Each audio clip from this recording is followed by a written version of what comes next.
Hi, my name is Dr. Scott Graves, and today I wanted to talk to you about something that has radically transformed my life and also has radically transformed the lives of many people that come and see me. If you think about our bodies are pure energy. I mean, think about it for a second.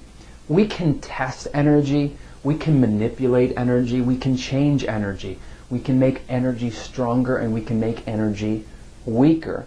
In fact, if you've ever watched the movie The Matrix, what do they say about our bodies and energy in The Matrix? They say that our bodies are the purest and most powerful form of energy in the universe.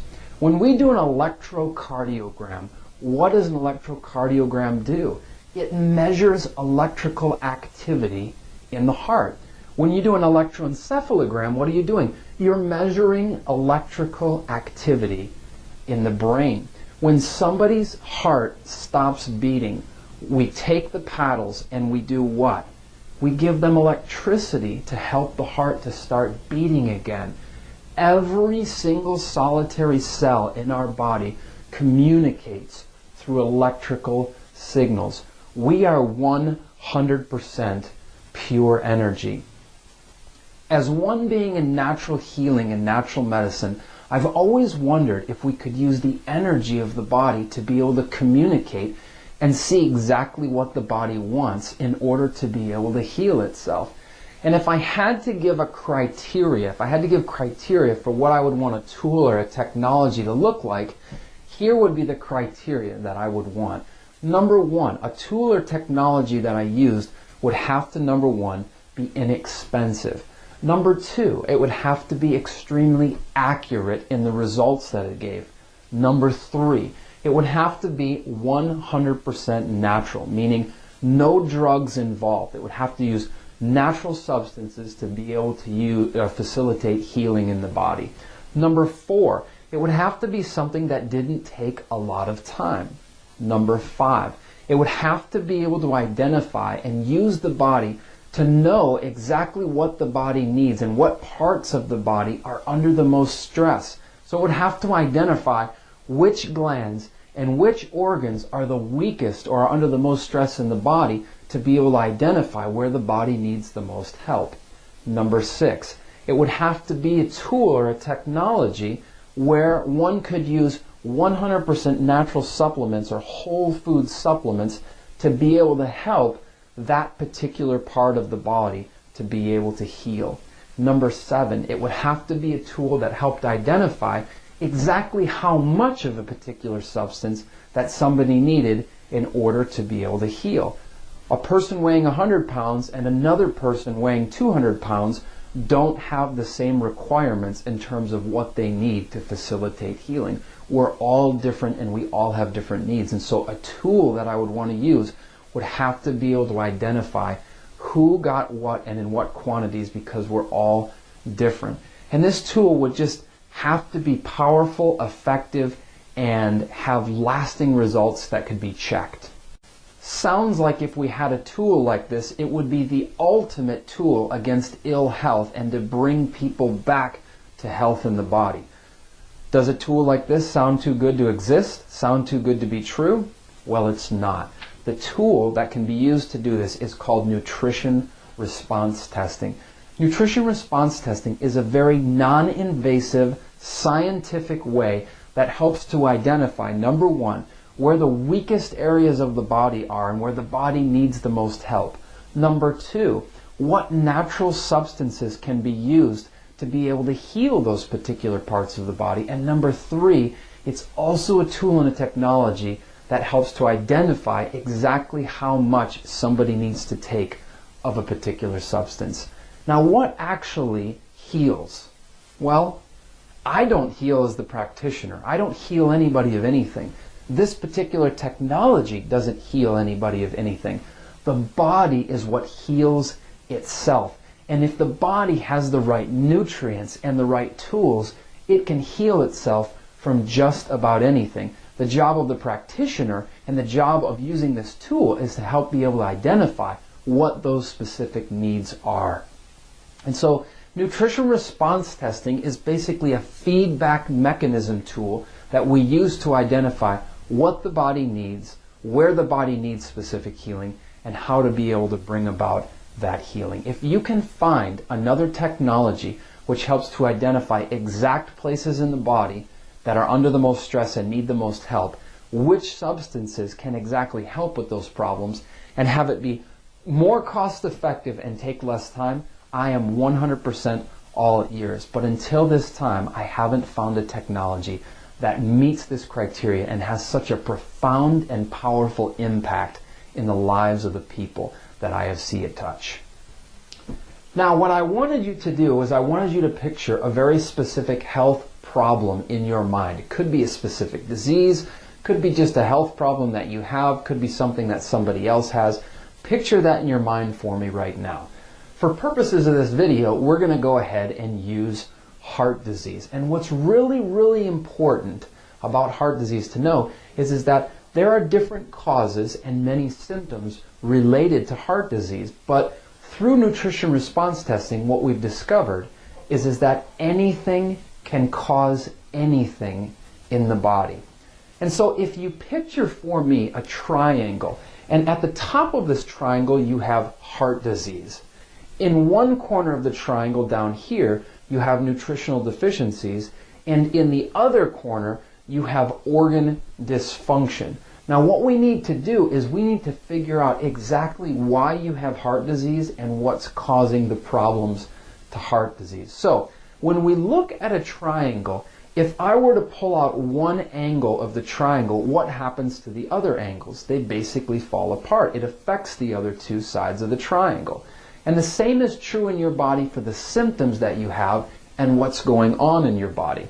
If you're already experiencing heart disease, I can assure you that you are deficient in certain vitamins and minerals in the body. And since these vitamins and minerals serve as fuel for your organs, you can assume that your organs are not functioning 100% optimally. And if they're not functioning 100% optimally, their ability to digest, to absorb, and to metabolize nutrients and minerals and vitamins significantly diminishes. This causes a vicious cycle that will make you even more nutritionally deficient. And the more you become nutritionally deficient, the more your organs are going to become nutritionally deficient. And the more stress you place on your body because you don't have the nutrients that you need, the whole system is going to suffer. And so this is just one downward spiral that leads into the destruction of your health. So what we need to do is we need to put a halt somewhere into this mechanism to stop any further damage from occurring and to support your body so that we can stop what's going on and many times to help improve what's happening in your body. So what needs to be done is we need to find out which specific vitamins and mineral deficiencies that you have and which organs are being most affected in your body so that we can fix those things once and for all. Okay, so taking the idea of heart disease, what we want to do is use nutrition response testing to be able to assess how well the body is functioning and what particular nutritional needs the body has. So I'm going to have Dominga here demonstrate this for you. Now, this is just a demonstration. First, what we need to understand is that Dominga's body has a certain amount of strength and energy. And so you guys are familiar with the idea of hypothermia, correct? Well, if you go and you walk on an icy lake and you were to fall through that icy lake, your body, in an attempt to stay alive, will take the strength and the blood and the energy from the limbs and from the fingers and the toes and reroute that into the core organs and the brain. Why? Because the body knows instinctively that it can't survive without the core organs and the brain, but it can survive without fingers and toes. So that's why somebody who gets hypothermia, their fingers and toes are affected first. Now, the same principle is at play with nutrition response testing. Now, Dominga standing here is not under any stress. So if I have her hold out her arm in front of her, okay, so just hold out your arm in front of me, and if I push down on her arm like this, she will be able to match or resist my strength that I'm applying to her arm. But if Dominga has serious heart disease, if I take my other hand and I were to place it on her heart, her already stressed heart, if I do that and I place this stress on her heart and then I test the muscle response in her arm, guess what's going to happen to the strength in her arm? Her arm is going to go down. Now, why does this happen? Because the body knows instinctively that it's more important to protect her heart than it is the muscle response in her arm. So what we do is we assess all of Dominga's body, all of her organs, to see how the energy is throughout the body. If Dominga has a particular organ that's under stress, and when I test her arm, the arm response is going to go down. But if I test a specific part of her body where the energy is good and she's strong, the arm response that she's going to have is going to be strong as well. So we determine all of the particular areas of Dominga's body that are weak or strong, and then we determine which one is the absolute most critical and most essential, and that's the one that we deal with first. So everything in life has about 2 feet of energy.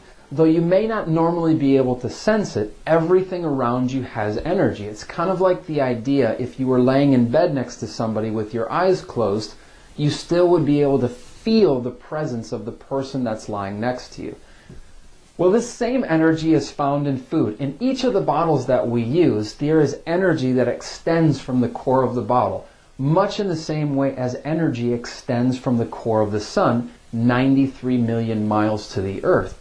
Now, the idea of the sun is something that we can grab a hold of because we feel the energy from the sun almost every single solitary day.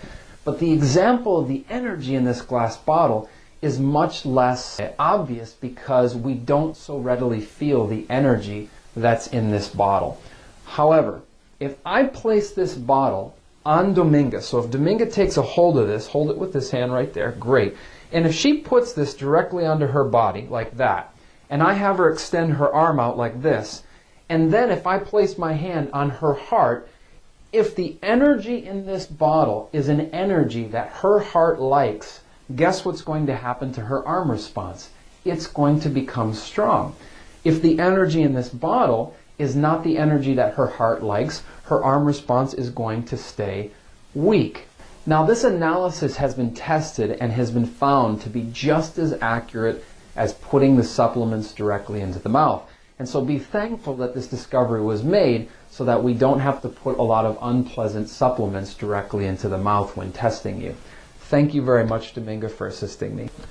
So what we do is called design clinical nutrition, and you can see that it is a very specific way to address your problems and the issues that you have in your body.